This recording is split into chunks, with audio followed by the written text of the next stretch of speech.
Today's episode is for anyone who's ever felt misunderstood at work. Like you're too intense, you're too sensitive, too blunt, too much, or someone's always getting labeled as difficult when you're just trying to do your job well. Because here's the truth. You might not be the problem. You might be neurodivergent in a workplace that doesn't recognize your strength. And that matters because neurodivergent traits like deep thinking, high pattern recognition, hyper focus, creativity, strong intuition, and intense problem solving can be absolute superpowers in the workplace when leaders know how to see them and support them. But when they don't, those same traits can be misread as attitude, resistance, overthinking, or being hard to manage. I'm joined by Rachel Radway, leadership coach and award-winning author of Perceptive, Insights for Leaders Who Feel More, Process Deeply, and Think Differently. With 25 years of leadership experience across startups, nonprofits, and Fortune 500 companies, Rachel is here to unpack why so many talented professionals, men and women, don't fully leverage their strengths, and why gifted team members and leaders are often misunderstood or sidelined when they're actually bringing something incredibly valuable to the table. The different ways neurodivergent brains process information and approach problem solving, and the very real impact of neurodivergent burnout, the kind that can change your personality, drain your confidence, and make you question yourself. You'll walk away with powerful reframes, simple communication shifts that can change everything, and a reminder you might need today. You're not broken and you're not alone. You're operating in a system that wasn't designed with your brain in mind. Let's get into it. Welcome to Shedding the Corporate Bitch, the podcast that transforms today's managers into tomorrow's powerhouse leaders. Your host, Bernadette Boas, executive coach and author, brings you into a world where the corporate grind meets personal growth and success in each and every episode. Let's do this. Rachel, how are you? Welcome. Thank you, Bernadette. I'm thrilled to be here. Thank you so much for having me. What was it about self-sabotage? What was it about high achievers, maybe, that really drew you into this particular subject matter? I actually work with a niche within high achievers. I work with a lot of people who identify as either highly sensitive or wired a little differently or neurodivergent. And within that group, there tends to be a lot of high achievers who may or may not know that their brains are wired a little bit differently. But we tend to, and I identify as part of this group, obviously, a lot of us have gotten messages from very early on that we are crazy or broken or doing something wrong because we are smart, we are competent, we are talented, and we are not doing things the same way that other people around us are doing them. We might think differently, feel differently, process differently. And when I started my coaching business, these are the people who were drawn to work with me, even though I hadn't put myself out there in that context. I was just talking about working with corporate leaders. The themes that come up with each client are very similar. And so much of it is about, first, just the messages that we got growing up.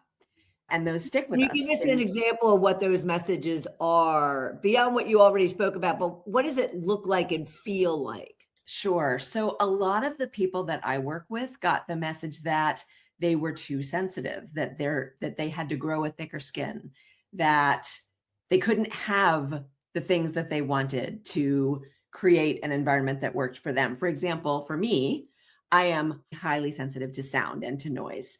And if I've got lots of uncontrollable noise around me, I can't focus, I can't concentrate, and it sets my nervous system off. This is true with a lot of the people I work with. And yet it's very hard to control your environment, right? And I was always told, you can't have what you want, just deal with it. There are other messages as well. Some of us can be very emotional. And it is really just part of the way that our brains are wired. And yet it's very hard to show up as a leader, especially in the corporate world, and show emotion, right? You get judged for that. Right. So there are so many reasons that I can think of. There are communication issues that are themes. There are lots of other themes that we can get more into.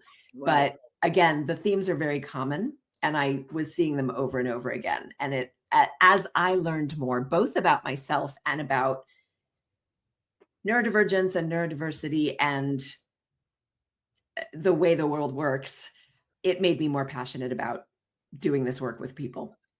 I don't blame you. And it is interesting how we do find our niche, right? Here you're working with what, you thought was just going to be corporate leaders, but then an aspect of you comes into play when you're all of a sudden observing those same things in other people, and it just becomes highlighted and really provides a great spotlight for both yourself and for them to have the support and someone they can relate to. Wouldn't you say? Exactly. And it's one of the things that really appealed to me about the name of your show is how unaware we can sometimes be, even those of us who consider ourselves very self-aware. And yet there are all kinds of factors that contribute to not being able to notice these things. I know that you have talked about burnout before on your show.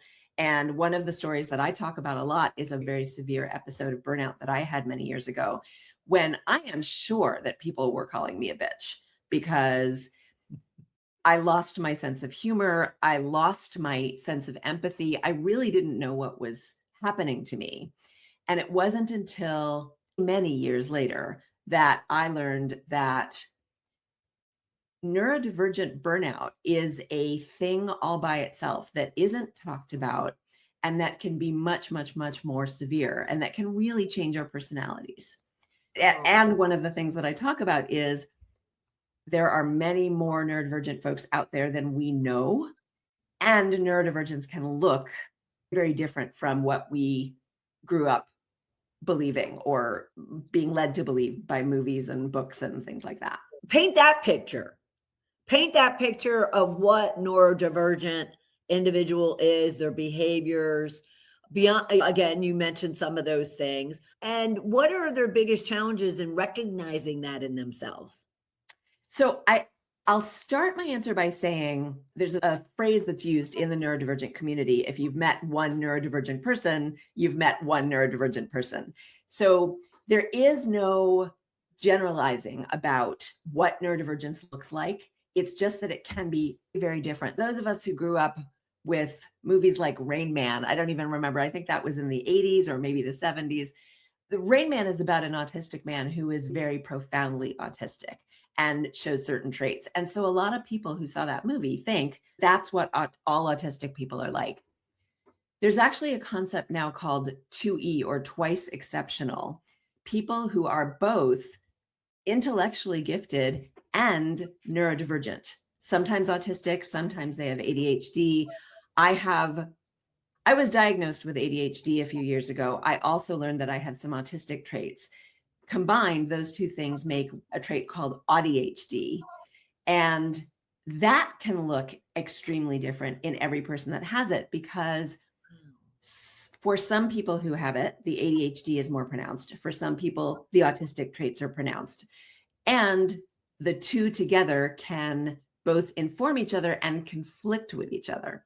So to answer your question more directly, some of the traits that can show up are a lot of gifts like systems thinking, being able to recognize patterns, being able to connect dots, strategic thinking, being able to think and see several steps ahead, a strong sense of intuition, a strong sense of moral justice and needing to be aligned with values and needing to see justice around and in the workplace and in community, deep empathy. Although there is also something called the double empathy problem that talks about how two people who are, and I'm going to use air quotes here, neurotypical, meaning not wired differently. I use air quotes because I don't actually believe that's a thing. But two people who are neurotypical can empathize with each other. Two people who are neurodivergent can empathize with each other. The challenges come in when people who are wired very differently from each other struggle to understand where the other person is coming from. So this is a well-known challenge and it's complicated. But that said, the neurodivergent folks that I work with have extreme amounts of empathy, sometimes to the extent that it causes other things like people pleasing and a lack of boundaries. So that's where some of the challenges come in. Lots of people pleasing, lots of lack of boundaries. One of the things that I learned a few years ago from a wonderful book called The Brain of the Highly Sensitive Person is that those of us whose brains are wired a little differently often tend to optimize for successful group outcomes rather than for personal agendas for ourselves. So we tend to put ourselves last and put everyone and everything before us. We tend to put 150% into everything we do and really get passionate about things. There can be communication challenges. So I could go on and on about those. There are reasons for them, and there's some of the things that show up. And one of those I'll just talk about is a lot of neurodivergent people really like to have context. They need to understand the why. A lot of us tend to be both big picture and detail, which is a challenge of its own. Yes. And I'm one of those people. Yeah. And most people aren't. Most people are either big picture people or they're detail oriented.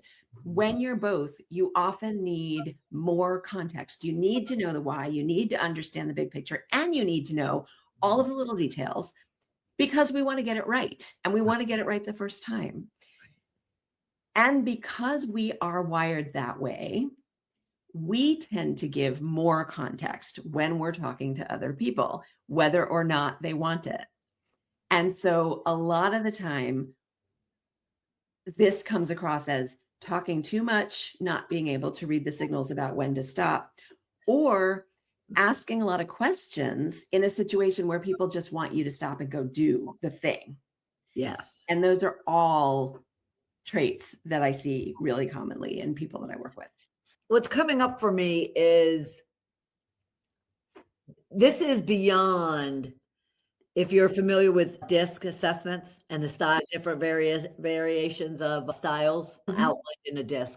This goes beyond that, wouldn't you say? Because it's not just that what you just described. People could say, oh, they're a C. To a degree, they're C's and they got some S's in there. And from an empathy perspective, maybe some I, but it's beyond that. So leaders have to be careful not to pigeonhole or box in someone's traits and natural style into something that like that. Is that a fair assessment?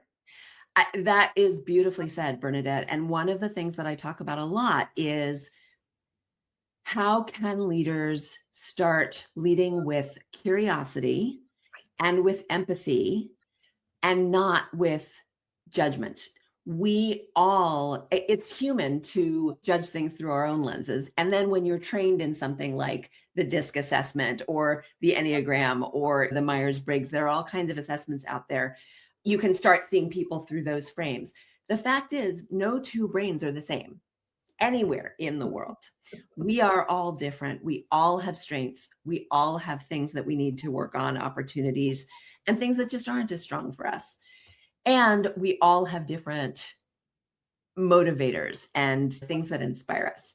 So how can we stop just making assumptions based on what we see or what we hear or just our past experience and lead with curiosity and ask questions and get to know someone? Basically get to know the people that are working for you and with you. Exactly. Because we're all unique. We should all be considered special because we are unique and it shouldn't work against us. Now, not all high achievers, though, are necessarily neurodivergent, correct? Correct. Although I'm going to just put a little caveat in there. The official numbers say that somewhere around 20% of the population is neurodivergent. I actually think that number is much, much higher, and I am not alone in that. Hence my air quotes before when I was talking about neurotypical. All neurodivergent means is brains and nervous systems that function a little bit differently from normal. Who defined normal? Where did normal come from? How many normal people do you know?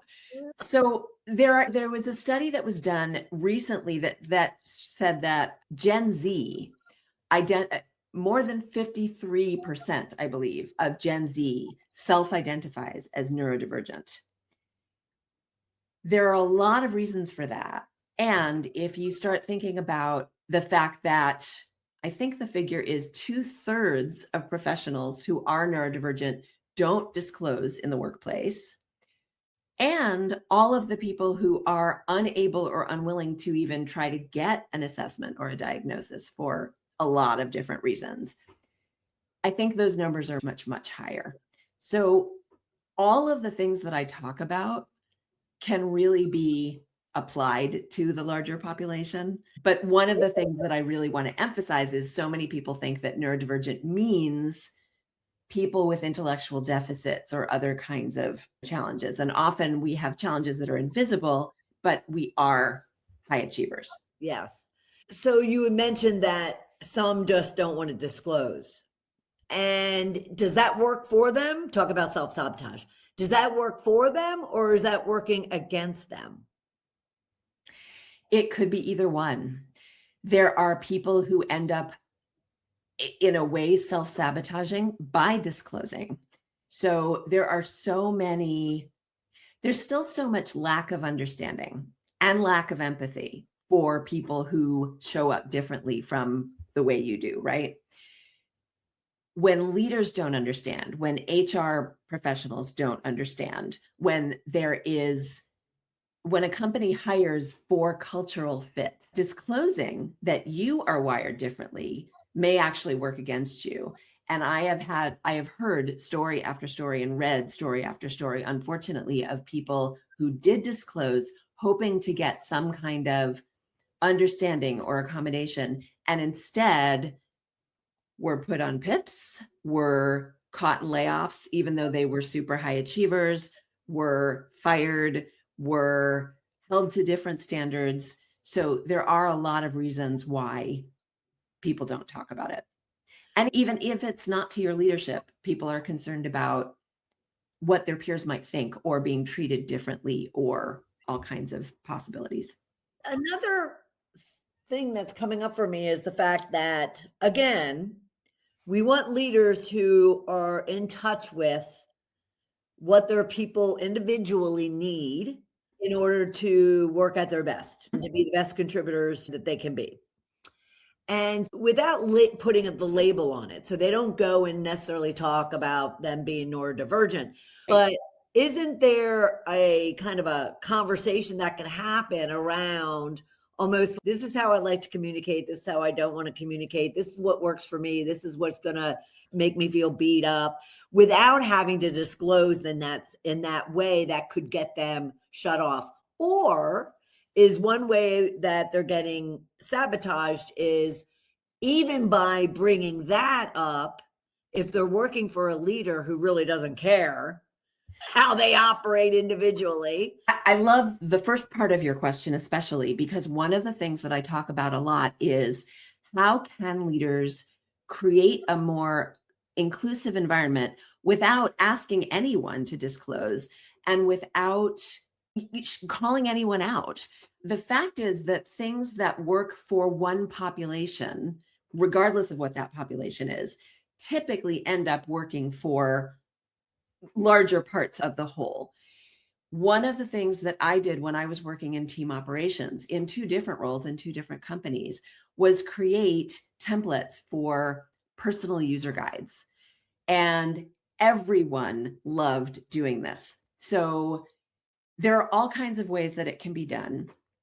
And the idea is that you provide a space for people to share what they want to share about themselves.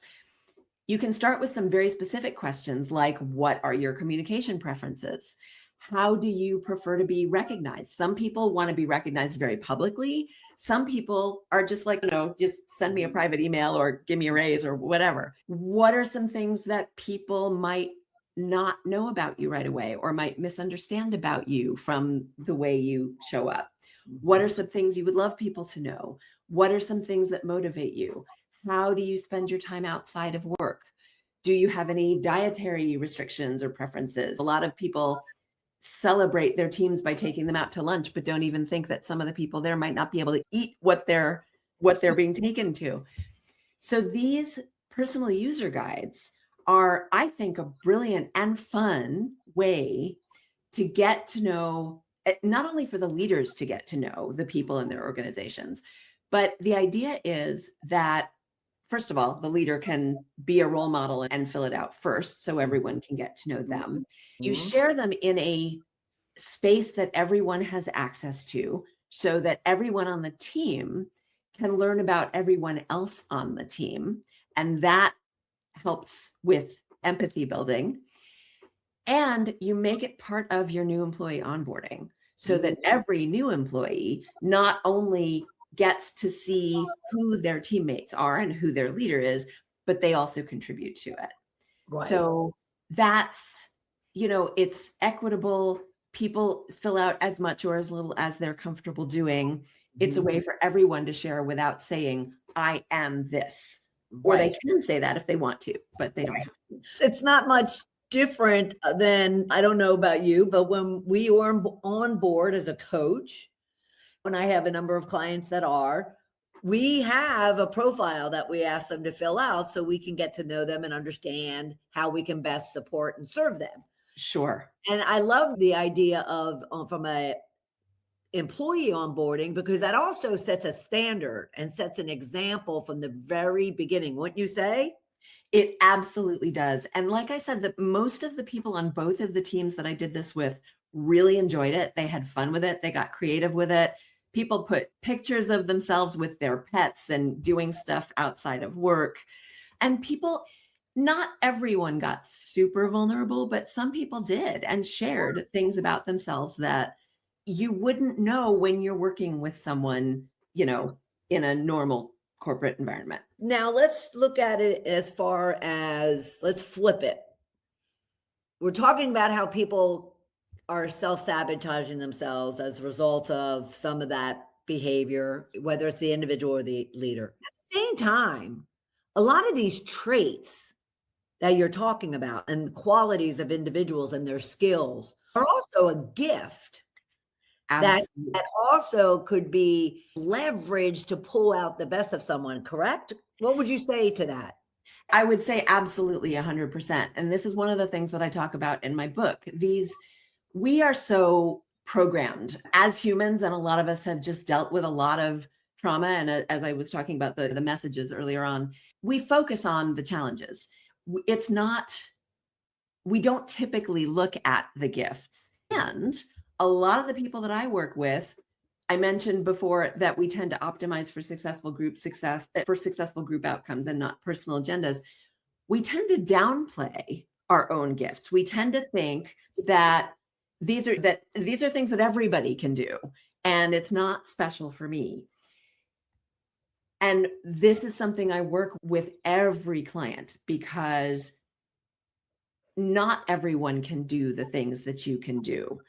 And learning to embrace and harness and leverage those gifts, they really are superpowers. Right.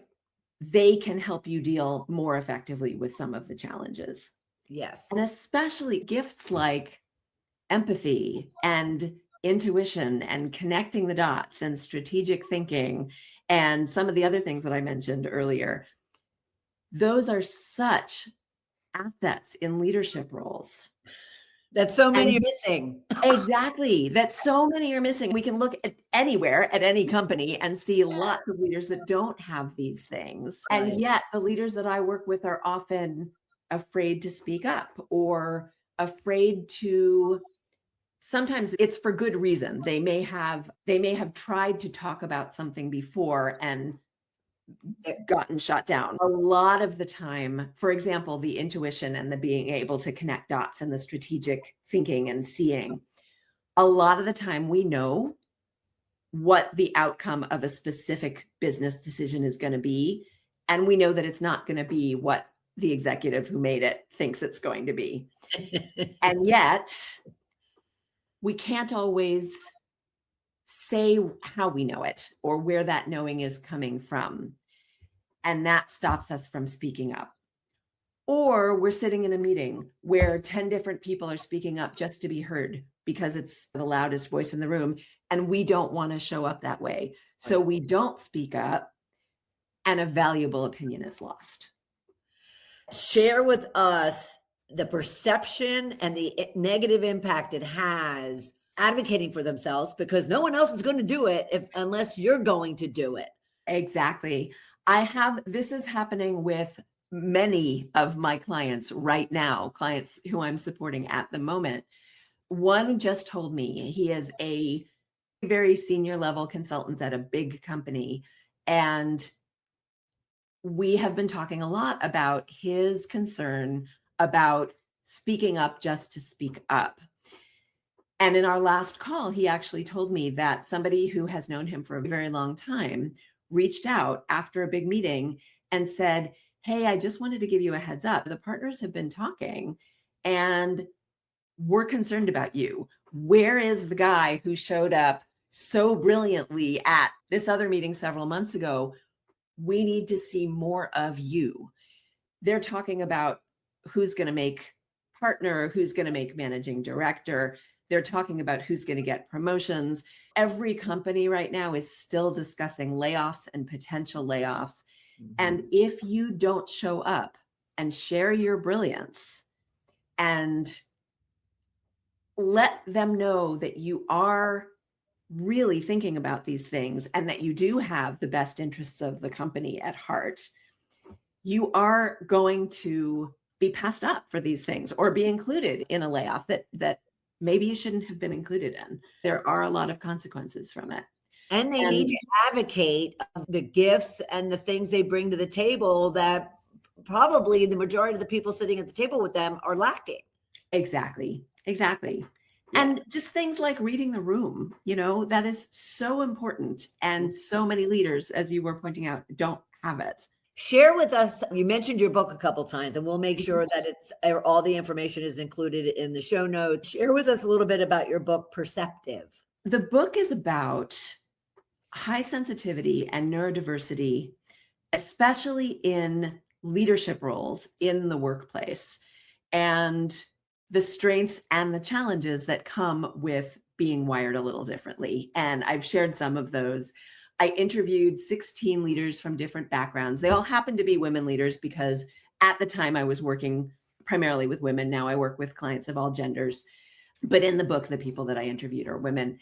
They share personal stories about their traits, both their strengths and their challenges, and things that they didn't realize initially were strengths. And they share some tips for success. And I share, of course, some of my own stories in there as well. It was a long time coming in learning to understand for me why I was struggling with so many different things. Because again, I was supposed to be intellectually gifted, right? I went to great schools, I achieved great things, and I still struggled all the way. And also was masking, which I didn't even know was a thing until a few years ago. And that takes its toll. Yes, it does. And we could have a whole conversation around masking. And I'm actually going to make a note about that because I am used to be the master of masking, hence the name of the show. But I resonated with that. Yes. So I love that. So Perceptive. So go to rercoaching.com to learn all about her. Go to Amazon for her book and go to Ari Radway on LinkedIn and link in with her. Be sure that you're really understanding the work that she's doing and how she can support you, especially if you or individuals on your team may fall into this category of individuals that we're talking about. At the same time, those traits and qualities are things that should be leveraged and what I'll call exploited, because I love that word when it looks to say really optimize them, really like leverage those gifts. What one final tip or piece of advice, or maybe a call to action you would share with our listeners and viewers? I think I would go back to what we were talking about before with leaders who really need to get to know the people on their team. I know that when you are super busy and you have back-to-back meetings for 12 hours a day and you have a team of hundreds or dozens or whatever the size is, that it can feel unrealistic and overwhelming to think about getting to know all of the people on your team. And yet there are ways to do it. And there are do things like introducing the personal user guides. You can have somebody in operations or somebody in HR help you with that. And when you have your one-on-ones, you can pull out one little thing, do check-ins with people, really find out how they're feeling. That getting to know people is the key to creating empathy with you, with the team itself, among members of the team, with each other, and also providing an environment where people can feel safer and more confident, leveraging, exploiting all of their gifts and their superpowers. And that is going to be to the benefit of them and your team and your organization. Absolutely. Amen to that. Amen to that. Rachel, thank you so much. This has been fantastic. And again, everyone, I want to remind you, go to rercoaching.com, learn all about Rachel, as well as link in with her at Radway, or just put Rachel Radway, and really learn and see how you can leverage her gifts in helping your team and yourself be a powerhouse leader.